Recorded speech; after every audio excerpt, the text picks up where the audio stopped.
DNA జ్యోతిష్యానికి సాధారణ జ్యోతిష్యానికి తేడా ఏమిటంటే వేల సంవత్సరాల నుండి సాధారణ జ్యోతిష్యం ద్వారా ఒక జాతక చక్రం చూసి భూత భవిష్యత్ వర్తమాన కాలాలలో ఎప్పుడు ఎలా ఏమి జరుగుతుందని చెబుతూ ఒకవేళ అవి గాని అనుకూలంగా జరగకపోతే ఎలాగైనా ప్రకృతికి విరుద్ధంగా వాటిని మార్చేయాలని అది కుదరకపోయినా పరిహారాల నెపంతో చేసే పద్ధతిది. కానీ దానికి మారుగా డిఎన్ఏ జ్యోతిష్యం ద్వారా ఇవన్నీ ఎందుకు జరుగుతున్నాయని కనుగొని ఒక పని చేసే ముందే అది సరైనదా కాదా అని సరైన సమయంలో మనము తీసుకునే మంచి నిర్ణయం జీవితంలో అన్నింటిలో విజయాలు సాధించడానికి సలహాలు మార్గదర్శకాలు చెప్పే నిజమైన జ్యోతిష్య విధానం ఇది. ఏది మీకు అవసరమో మీరే నిర్ణయించుకోగలరు. ప్రపంచవ్యాప్తంగా ఉన్న డిఎన్ఏ ఆస్ట్రాలజీ జ్యోతిష్య ప్రియులందరికీ తిరుపతి పట్టణంలోని రేణిగుంట నుండి మీ యొక్క శ్రేయోభిలాషి గుణబ్రహ్మ సరస్వతి నమస్కారములు. ఈ వీడియో ద్వారా జ్యోతిష్య శాస్త్రంలోనే ఒక వినూత్నమైనటువంటి శకాన్ని ప్రారంభించినటువంటి మనము చాలా వేగంగా అందరి యొక్క మనసుల్ని ఆకర్షించుకుంటూ వెళ్తున్నాం.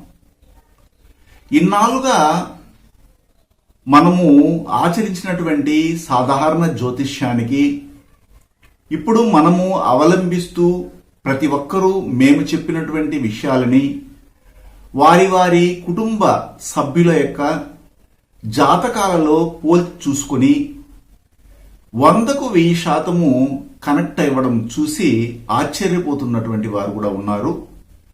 అయితే ఈ సందర్భంలో మీ జాతకాలను ముందర పెట్టుకొని పరిశీలించాల్సినటువంటి ఒక ముఖ్యమైనటువంటి అంశాన్ని గురించి ఈరోజు నేను చర్చించబోతున్నాను. అదేమిటంటే మనము డైరెక్ట్గా జ్యోతిష శాస్త్రములోనికి అడుగు పెడితే కొంతమందికి ఆ గ్రహాల యొక్క అమరిక గురించి గ్రహాల యొక్క స్థితిగతుల గురించి అర్థం కాకపోవచ్చు. అందుకని మన యొక్క వాడుక భాషలో ఈ విషయాన్ని చర్చించి ఆ తర్వాత నేను ముందుకు వెళ్తాను. అదేమిటంటే మనము ఏదో ఒక అవసరమై బంధుమిత్రుల ఇంటికి వెళ్లాల్సినటువంటి పరిస్థితి కలుగుతుంది. అదేవిధంగా మన ఇంటికి కూడాను ఏదో ఒక సందర్భంలో మీ బంధుమిత్రులు రావడం కూడా జరుగుతుంది. ఈ రెండింటికి మీరు ఎప్పుడైనా తేడాను గమనించారా? అంటే మనము వెళ్ళి వేరే బంధువులో లేదా మిత్రులో సన్నిహితుల ఇళ్లలోకి కనీసం ఒక రోజు గడపడానికి మనము ఏ విధంగా అక్కడ ప్రవర్తిస్తాము, అదేవిధంగా మన ఇంట్లోకి వచ్చినప్పుడు బంధువులు కావచ్చు, అలాగే స్నేహితులు కావచ్చు, మన సన్నిహితులు కావచ్చు, ఏ విధంగా ప్రవర్తిస్తారు అన్న అంశాలని ఒక్కసారిగా మీ మనసులోకి తెచ్చుకోండి. ఇప్పుడు ఇదే విషయాన్ని మనం ఏం చేస్తామంటే జ్యోతిష్ శాస్త్ర పరంగా ఉన్నటువంటి గ్రహాలను తీసుకుందాం. అంటే ఏమిటి? మన జాతకములో ఉన్నటువంటి 12 భావాలలో 12 రాసులలో 12 లగ్నములలో 9 గ్రహాలు మనం పుట్టిన సమయంలో ఏదో ఒక చోట మనము చేసినటువంటి పూర్వజన్మ కర్మను బట్టి, మన పూర్వీకులు చేసినటువంటి పూర్వజన్మ కర్మను బట్టి అదే కర్మ అనుసారము అదే గూటిలోకి ఒకే రకమైన పక్షులు చేరినట్లుగా ఒక కుటుంబ సభ్యులుగా మనం చేరతాం. వీటి గురించి మనము చాలా వీడియోల్లో చర్చిస్తూ వచ్చాం. ఇప్పుడు ఇక్కడ నేను ఎందుకు ఈ విషయాన్ని ప్రస్తావించానంటే మనకున్నటువంటి 9 గ్రహాలు కూడాను ఈ 12 భావాలలో ఏదో ఒక చోట వేరే గ్రహాలతో కూడా కలిసి ఏర్పడడం అనేది ఎవరి జాతకాన్నైనా పరిశీలించినప్పుడు మనం గమనిస్తాం. మీ కుటుంబ సభ్యుల జాతకాలు కానీ మీ జాతకాలను కూడా ముందర పెట్టుకోండి. నేను చెప్పే విషయాలని చాలా జాగ్రత్తగా మాటకు మాట గమనించగలిగితే దానిలోని అంతరార్థం అనేది మనకు తెలిసి వస్తుంది. అయితే మనం డిఎన్ఏ ఆస్ట్రాలజీ ప్రకారంగా మెయిన్గా ఒక కాన్సెప్ట్ని విడుదల చేశాం. అదేమిటంటే 9 గ్రహాలు మన జాతకములో ఏ భావములో ఉన్నా ఆ కనబడే గ్రహాల యొక్క రియలైనటువంటి ప్రభావాలు, స్వభావాలు, వాటి యొక్క తత్వాలు ఆ భావాలకి, ఆ భావ బంధుత్వాల కారకత్వాలకి ఎట్టి పరిస్థితులను ఇవ్వవు అనేది మనం మొట్టమొదట నేర్చుకున్న అంశం.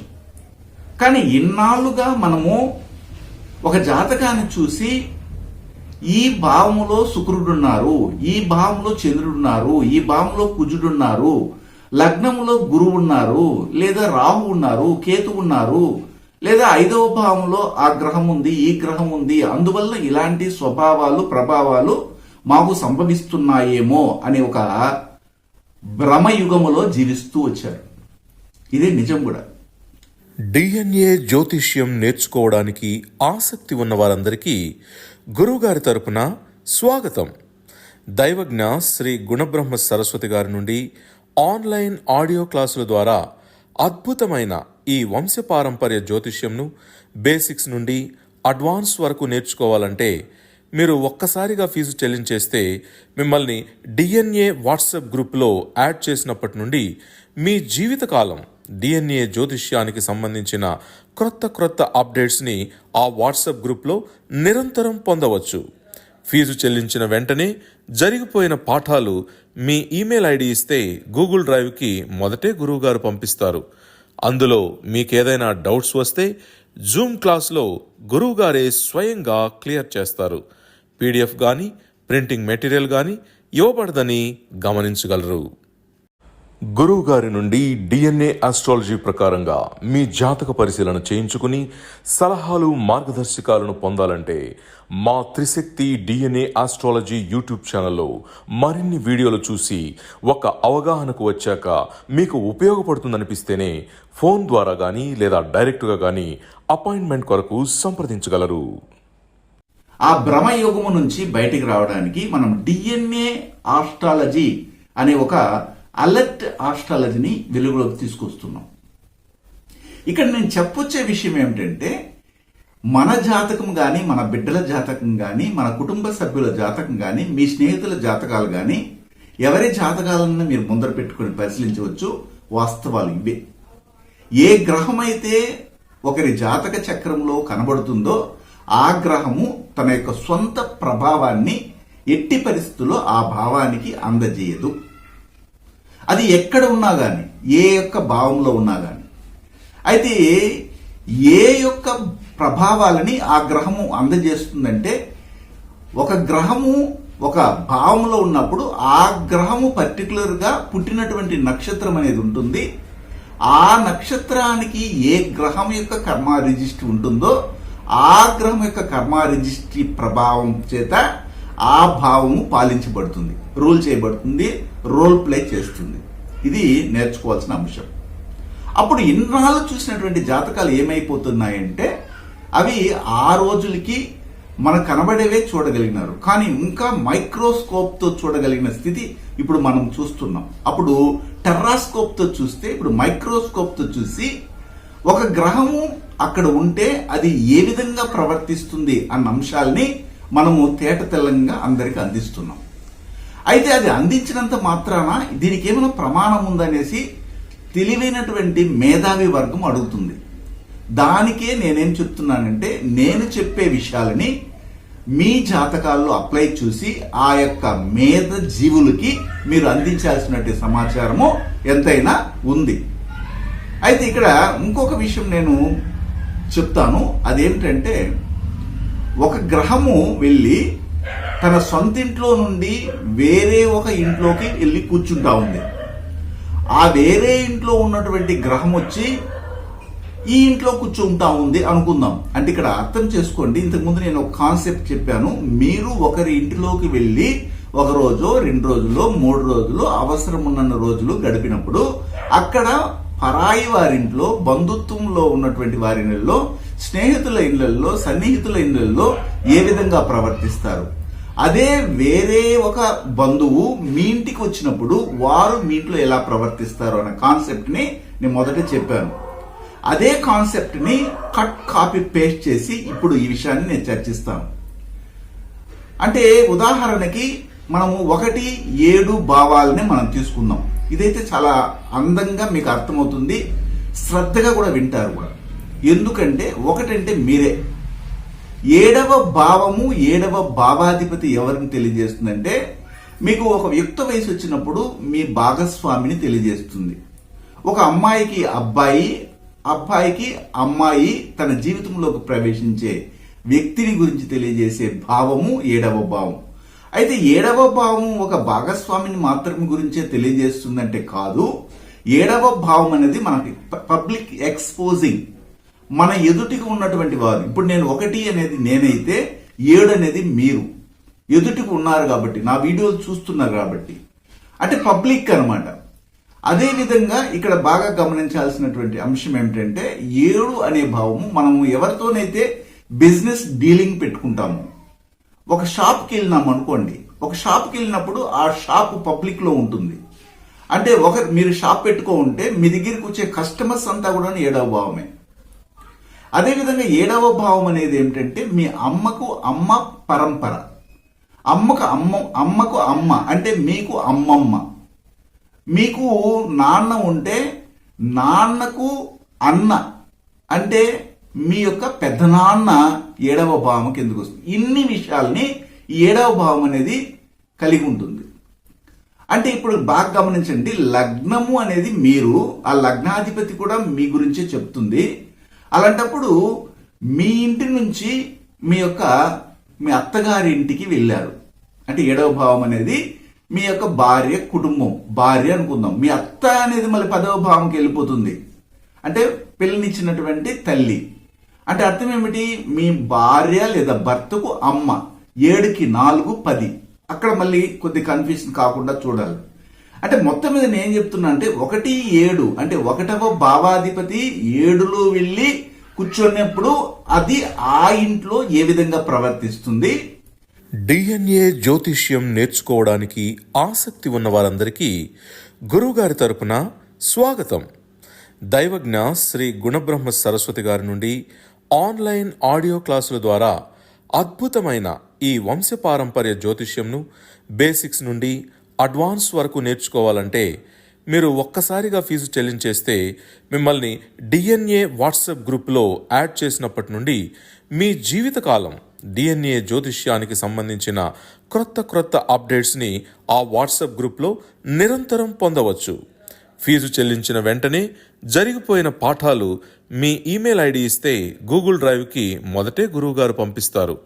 అందులో మీకేదైనా డౌట్స్ వస్తే జూమ్ క్లాస్లో గురువుగారే స్వయంగా క్లియర్ చేస్తారు.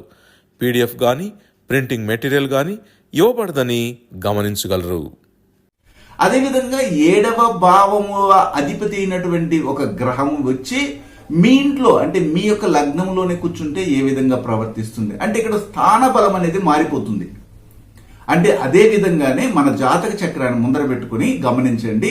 ఇలాగ అనేకమైనటువంటి మార్పులు జరుగుతూనే ఉంటాయి. ఆ తర్వాత మనం వేరే ఒక వీడియోలో ఏం చేస్తామంటే ఒక భావాధిపతి వెళ్ళి ఇంకొక భావంలో కూర్చున్నప్పుడు ఆ భావము ఎవరిది, ఆ భావములో కూర్చున్నటువంటి గ్రహము ఏ యొక్క నక్షత్రంలో కూర్చుంది, ఆ నక్షత్రము ఏ యొక్క గ్రహం యొక్క కర్మ రిజిస్టర్ కిందకి వస్తుంది. అప్పుడు ఈ భావ అధిపతి ఆ భావానికి ఏమిస్తుంది, అదేవిధంగా ఆ భావములో నుండి ఈ భావాధిపతి ఏమి తీసుకుంటుంది. ఇలాంటి అంశాలన్నీ కూడా మనం చర్చిస్తూ వస్తాం. అయితే ఈ రోజు మనము చాలా సెన్సిటివ్ అయినటువంటి విషయము, కానీ సింపుల్ గా ఉంటుంది అనుకుంటుంటారు. కానీ మన జాతకములో ఉన్నటువంటి అంశాలని మనము రోజు పరిశీలించే కొద్దీ అనేకమైనటువంటి విషయాలు బయటపడుతుంటాయి. దానికి చిన్న కాన్సెప్టే మీకు చెప్పాను కూడా. అంటే మన ఇంట్లో ఉన్నప్పుడు మనం ఎలాగైనా విచ్చలవిడిగా ప్రవర్తిస్తాం. బనిని వేసుకుంటాము, లేదా షార్ట్ వేసుకుంటాము, లేకపోతే తల దూకోకుండా కూడా ఉంటాము. మన ఇష్టం వచ్చినట్టుగా ప్రవర్తిస్తాం. అంటే మనం ఒక ఫ్రీ వీల్ లాగా ప్రవర్తిస్తాం. అదే విధంగా మీ ఇల్లు కానిటువంటి ఇంటిలోకి మీరు వెళ్లాల్సి వస్తా ఉంది. ఒక ఫంక్షన్కి వెళ్ళాలి, ఒక చుట్టపు వరుసగా వెళ్ళాలి. అలాంటప్పుడు అక్కడికి వెళ్ళినప్పుడు అక్కడ మీరు ఏ విధంగా ప్రవర్తిస్తారు, ఇది మనము చాలా జాగ్రత్తగా అబ్జర్వ్ చేయాల్సినటువంటి అవసరం ఉంది. ఇప్పుడు నేనేం చెప్తున్నానంటే, ఇప్పుడు లగ్నాధిపతి అంటే మీరే, మీ లగ్నాధిపతి వెళ్ళి 7వ భావంలో కూర్చున్నారు. ఇక్కడ 7వ భావానికి చాలా బంధుత్వాలను నేను చెప్పాను. ఆ ఇంట్లో ఉన్నప్పుడు అక్కడ మీరు ఎలా ప్రవర్తిస్తారు అనే దాన్ని బట్టే మీ లగ్నం ఏదైనా కావచ్చు, 12 భావాలలో మీ లగ్నం ఏదైనా కావచ్చు, కానీ అక్కడికి వెళ్ళి కూర్చున్నప్పుడు ఆ యొక్క గ్రహము ఏ విధంగా ఆ భావానికి ఏమిస్తుంది. ఉదాహరణకి ఎవరి లగ్నమైనా కావచ్చు, లగ్నము అనేది ఎవరికైనా కానీ అది ఏం చేస్తుందంటే గురువు యొక్క కర్మ రిజిస్ట్రీని కలిగి ఉంటుంది. లగ్నం గాని లగ్నాధిపతి గాని గురు కర్మ రిజిస్ట్రీని కలిగి ఉంటుంది, సంతాన దోషాన్ని కలిగి ఉంటుంది. అదే సమయంలో ఇక్కడ బాగా గమనించాల్సిన అవసరం ఏమిటంటే, ఈ గురువు యొక్క కర్మ రిజిస్ట్రీ కలిగినటువంటి ఈ యొక్క లగ్న అధిపతి 7వ భావంలోకి వెళ్ళి అక్కడ ఏమి ఇస్తుందంటే ఆ 7వ భావానికి గురు కర్మను మరియు సంతాన దోషాన్ని ఇస్తుంది. అంటే లగ్నాధిపతి 7లో ఉంటే ఓకే. అదేవిధంగా 7వ భావాధిపతి ఏదైనా కావచ్చు, మీ లగ్నం 7వ భావాధిపతి వచ్చి లగ్నంలోనే కూర్చోంది, అది అమ్మాయి జాతకమైనా కావచ్చు లేదా అబ్బాయి జాతకమైనా కావచ్చు. అప్పుడు 7వ భావము అనేది ఏమిటంటే మీ అపోనెంట్, మీ భాగస్వామి, మీరు పబ్లిక్ లో ఉన్న ఎక్స్పోజర్, అంటే మీ యొక్క ఎదుటి వ్యక్తి, అలాగే మీ యొక్క పెద్ద నాన్న, అమ్మకు అమ్మమ్మ కుటుంబం, ఇలాగ మనం చాలా విషయాలు చెప్పుకున్నాం. అప్పుడు ఆ భావాధిపతి 7వ భావాధిపతి వచ్చి మన లగ్నంలో కూర్చొని ఉంది. అప్పుడు అది ఏ గ్రహమైనా కావచ్చు, ఈ గ్రహాల గురించి నేను చెప్పటం లేదు. ఇప్పుడు నేనేం చెప్తున్నా, భావం గురించే చెప్తున్నాను. మీ లగ్నం ఏదైనా కావచ్చు, ఆ లగ్న అధిపతి అయినటువంటి గ్రహం గురించి నేను చెప్పటం లేదు. ఆ గ్రహం ఏదైనా కావచ్చు, ఆ గ్రహం వెళ్ళి నేరుగా 7వ భావంలో కూర్చోంటే ఆ భావానికి గురువు యొక్క కర్మ రిజిస్ట్రీని, సంతాన దోషాన్ని కలిగిస్తుంది అని చెప్పేశాను. ఒకటి గుర్తుపెట్టుకోండి. అలాగే మీరు చెక్ చేసుకోండి, మీ జాతకం తీసుకొని చెక్ చేసుకోండి. అదేవిధంగా 7వ భావాధిపతి వచ్చి లగ్నంలో కూర్చోంటారు కొంతమందికి.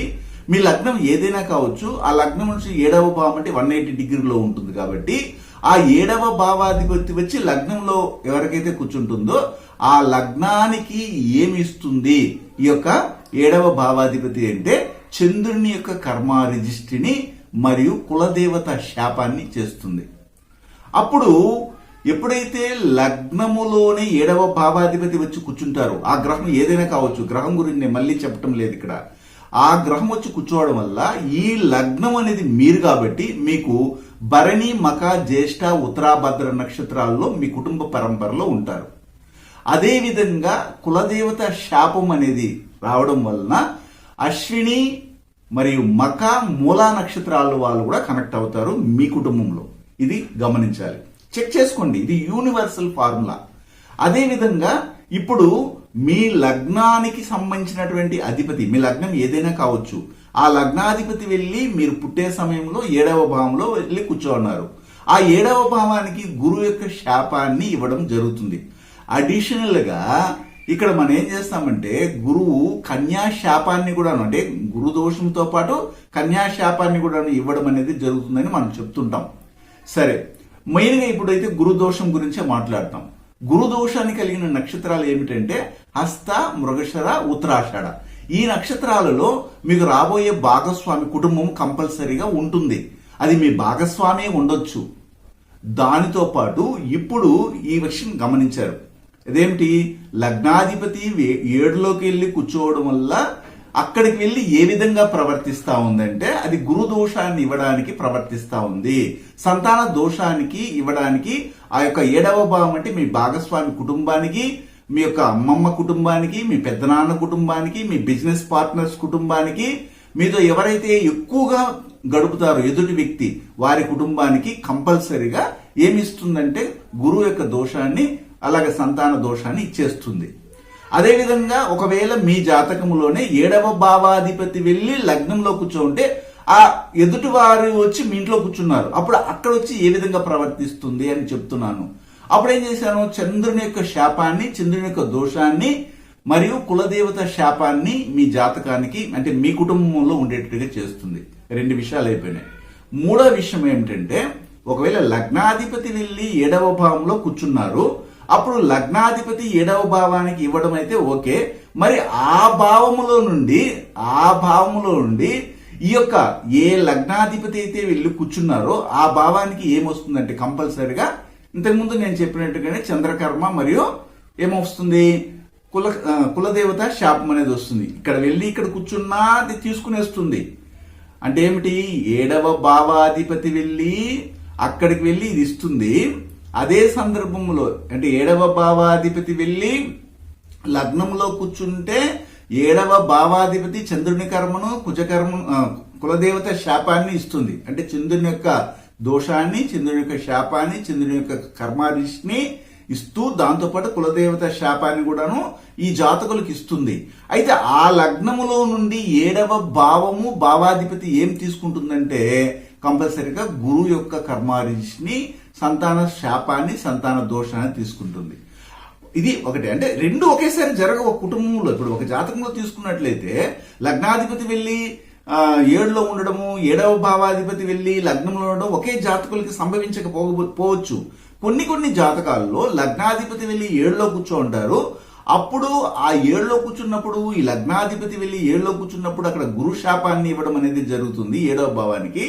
అయితే ఆ 7వ భావము ఈ యొక్క లగ్నాధిపతి వెళ్ళి కూర్చున్నారు కాబట్టి ఆ భావానికి, ఆ భావం నుండి ఏం తీసుకుంటారు ఈ లగ్నాధిపతి అంటే అక్కడ చంద్రుని యొక్క దోషాన్ని మరి కులదేవత శాపాన్ని తీసుకుంటారని చెప్తున్నాను. అంటే రెండింటిని క్లబ్ చేసి చెప్తున్నాను. అదేవిధంగా ఒకవేళ ఒక జాతకంలో మనం చూసాము 7వ భావాధిపతి వెళ్ళి లగ్నంలో కూర్చున్నప్పుడు 7వ భావానికి ఏ కర్మ రిజిస్టర్ అయితే ఉంటుందో చంద్రుని శాపము, కులదేవత శాపము, అది లగ్నానికి వచ్చేస్తుంది. ఆ లగ్నం ఏమిస్తుంది 7వ భావానికి, 7వ భావాధిపతి కంటే అక్కడ గురు కర్మ రిజిస్టర్ ఇస్తుంది. ఇలాగా ఒక భావ అధిపతి వేరే ఇంట్లో వెళ్ళి కూర్చున్నప్పుడు అది ఏ విధంగా ప్రవర్తిస్తుంది, ఆ భావానికి ఏమి ఇస్తుంది, ఆ భావమున నుండి ఈ భావాధిపతి ఏం తీసుకుంటుంది, ఈ అంశాలు మనం తీసుకోగలిగితే మనము మన జాతకములో ఎవరెవరు ఎలాగ మన జీవితంలోకి కనెక్ట్ అవుతారో తెలుసుకోవచ్చు. ఉదాహరణకి అందరికీ వెరీ ఇంట్రెస్ట్ అయినటువంటి విషయం ఏమిటంటే, మనకు వచ్చే వారిలో మనం ప్రతి ఒక్కరు కూడా ఏం చేస్తుంటారంటే కాలేజెస్ అవుతుంటారు, డిగ్రీస్ అవుతుంటారు, తర్వాత పీజీస్ అవుతుంటారు, లేదా అక్కన పక్కన పని చేసుకుంటారు, ఉద్యోగాల్లో వెళ్తుంటారు. ఏదో ఒక సమయంలో లవ్ అనేది ఏర్పడుతుంది. అలాంటప్పుడు లవ్ అఫెక్షన్ అని తెలియజేసేది 5వ భావం కదా జనరల్ గానే, అది సంతానాన్ని కూడా తెలియజేస్తుంది. అయితే పెళ్లి కాకమునిపే మనం ఏం చేస్తామంటే పెళ్లి అనేదని 7వ భావం కింద తీసుకుంటే సంతానం అనేది 5వ భావంగా పెట్టారు జ్యోతిష పరిజ్ఞానం ఉన్నటువంటి ఆ రోజు మహానుభావులు. ఎందుకంటే పెళ్లి కాకపోయినా కానీ సంతానాన్ని కనవచ్చనే కదా 5వ భావాన్ని ముందుగా తీసుకొచ్చి పెట్టారు. 5వ భావం అనేది ఏమిటంటే సంతానాన్ని ఏర్పాటు చేస్తుందని అర్థము. అది ఎలాగండి, 5 తర్వాత 6 ఉంది, 6 తర్వాత 7 ఉంది. 7 అంటేనే ఏమిటంటే అది పర్మిషన్ ఫర్ ది సెక్స్ అన్నమాట. అంటే వివాహం అయిన తర్వాత ఇటువైపు తల్లిదండ్రులు, అమ్మాయి వైపు తల్లిదండ్రులు, అబ్బాయి వైపు తల్లిదండ్రులు ఇద్దరు కలుసుకొని నా అమ్మాయిని అబ్బాయిని అమ్మాయిని శారీరకంగా పంచుకుని సుఖ సంతోషాలతో మనసిప్పు మాట్లాడుకుని వారు సుఖంగా జీవించాలనే ఉద్దేశంతో కదా పంపిస్తారు పడక గదికి. అదే కదా 7వ భావము. అంటే 7వ భావం అనేది పర్మిషన్ ఇస్తే 12వ భావం అనేది ఏమిటంటే అక్కడ వారికి పడక సుఖాన్ని ఇస్తుంది. ఇది మనం జనరల్ గా టాపిక్స్ ఇవన్నీ కూడా. కాకపోతే ఇక్కడ ఏమిటంటే అంతకు ముందుగానే ఏం చేశారంటే మహాపండితులు 5వ భావాన్ని క్రియేట్ చేసేశారు. 1 నుంచి 5. 5 అనేది సంతానం. అంటే పెళ్లి కాకమునుపే సంతానాన్ని పొందడానికి అవకాశం కూడా ఉంది. అలాగే మహానుభావులు ఆ రోజుల్లో సృష్టించినటువంటి రాశి చక్రం ఇది. దీన్ని ఎవరు మార్చలేరు. అందుకు దానికి అనుగుణంగానే ఇప్పుడు వాళ్ళ మహానుభావులు ముందు చూపుతో అలాగే చేయడం వల్ల ఈ రోజుల్లో డేటింగ్ అని ముందుగానే మనం అన్ని చూసుకుని ముందుకెళ్ళాలి. మీ సామర్థ్యం ఎంత, వీళ్ళ సామర్థ్యం ఎంత చూసుకుని వెళ్ళి అన్ని ఓకే అయిన తర్వాత మళ్ళీ పెళ్లికి వెళ్ళడానికి 5వ భావాన్ని క్రియేట్ చేశారని నేను భావిస్తున్నాను. అంటే అందరూ అలాగా ఉండరు. మన ఫారిన్ కల్చర్ కానీ కొన్ని సందర్భాల్లో మనం చూస్తున్నాం పెద్ద పెద్ద సిటీస్ లో కూడాను ఎవరు చూసినా గానీ పెళ్లి కాకముందే డేటింగ్ లో ఉన్నారని, ఒకరొకరు మనసు మాట్లాడుకున్నారని, వారి యొక్క సామర్థ్యాలు చెక్ చేసుకున్నారని ఇలాగ చెప్పి చివరికి అభాషణకి వెళ్ళడం, సంతానానికి దగ్గరికి వెళ్ళేసి 5వ భావాన్ని చాలా ఎంజాయ్ చేసేసి ఆ తర్వాత ఏదో గొడవలు జరిగి 6వ భావం అంటే గొడవలు, పోలీస్ స్టేషన్కి వెళ్ళి విడగొట్టి తర్వాత 7వ భావం పర్మిషన్ తీసుకుని పెళ్లి చేసుకుని మళ్ళీ సుఖంగా జీవించి మళ్ళీ సంతానాన్ని పొందడం అనేది జరుగుతూ ఉంది. అంటే ఇలాగ ఒక భావాధిపతి ఒక లగ్నానికి 7వకి నేను ముడివేడి చెప్పాను. అలాగా ఏ భావాధిపతి అయినా కానీ వేరే ఒక ఇంట్లో కూర్చున్నప్పుడు ఆ ఇంట్లో ఏ విధంగా ప్రవర్తిస్తారు, ఆ ఇంట్లో వాళ్ళు వీళ్ళకి ఏ విధంగా మర్యాదిస్తారు, అదేవిధంగా ఆ ఇంట్లో ఉన్నటువంటి మీరు పోతున్నారు ఒక ఇంటికి, ఆ ఇంట్లో మీరేమే పోయేటప్పుడు ఏదో తీసుకెళ్తారు, పండ్లు పుష్పాలు, ఆ తర్వాత వచ్చి స్వీట్ హాట్ ఇవన్నీ తీసుకెళ్తారు, వచ్చేటప్పుడు కూడా వాళ్ళు ఏదో ఇస్తారు. ఇది మనం సాంప్రదాయం. అదేవిధంగా ఈ గ్రహాల యొక్క స్థితిగతులను బట్టి కూడాను ఒక లగ్నాధిపతి ఒక భావాధిపతి ఒక ఇంట్లో వెళ్ళినప్పుడు అక్కడ ఏ విధంగా ప్రవర్తిస్తారు, ఏ విధంగా వాళ్ళు ట్రీట్ చేస్తారు, అక్కడ నుంచి ఎలాగ వాళ్ళు ట్రీటింగ్ పొందుతారు. అదేవిధంగా వారు మన ఇంటికి వచ్చినప్పుడు యథా రాజా తథా ప్రజ అన్నట్టుగా, అంటే ఇందమ్మ తీకూర అంటే ఇందమ్మ పుల్లకూర అంటారు కదా, ఆ విధంగా మనం ఇచ్చిపుచ్చుకోవడంలో ఏ విధంగానైతే మనం నిత్య జీవితంలో చేస్తామో అదే విధంగా మనకు ఏర్పడినటువంటి జాతక చక్రంలో కూడాను గ్రహాలు ఒక ఇంట్లో నుండి ఇంకొక ఇంట్లో వెళ్ళి కూర్చునేసినాయి. అది మనం కూర్చొని పెడితే కూర్చోవు, అవి మన పూర్వం చేసినటువంటి పాప పుణ్య కార్యములను బట్టి ఆ కర్మలను బట్టి ఈ గ్రహం ఫలానా ఇంట్లో ఉంటే ఇది నువ్వు చేసావు పూర్వము అని చెప్తుంది. ఇది మన డిఎన్ఏ ఆస్ట్రాలజీలో కాన్సెప్ట్ కూడాను. ఇలాగ అనేకమైనటువంటి ఆసక్తికరమైనటువంటి విషయాల్ని మనము ఒకదాని తర్వాత ఒక చర్చించబోతున్నాము. మీరు కూడా ఏం చేయాలంటే మీ జాతకాలను ముందర పెట్టుకుని చూడండి. ఇప్పుడు ఒక ఉదాహరణ చెప్పాను, అలా ఇంకొక దాన్ని మీరు కూడా ఆలోచించి చేయండి. లేదంటే మళ్ళీ నెక్స్ట్ వచ్చే వీడియోలో ఇంకొక అంశాన్ని తీసుకుని మళ్ళీ నేను చర్చించడానికి ప్రయత్నం చేస్తాను. శుభం, మీ గుణబ్రహ్మ సరస్వతి.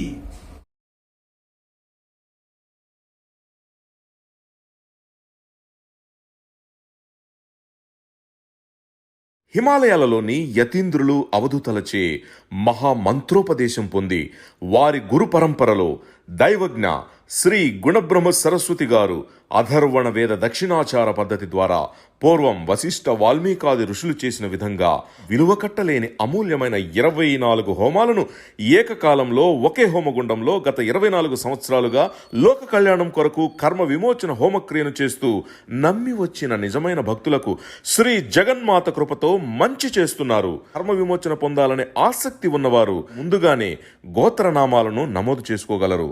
అడ్రస్ శ్రీ త్రిశక్తి పూజా మందిర్, తిరుపతి దగ్గర, రేణిగుంట, ఆంధ్రప్రదేశ్.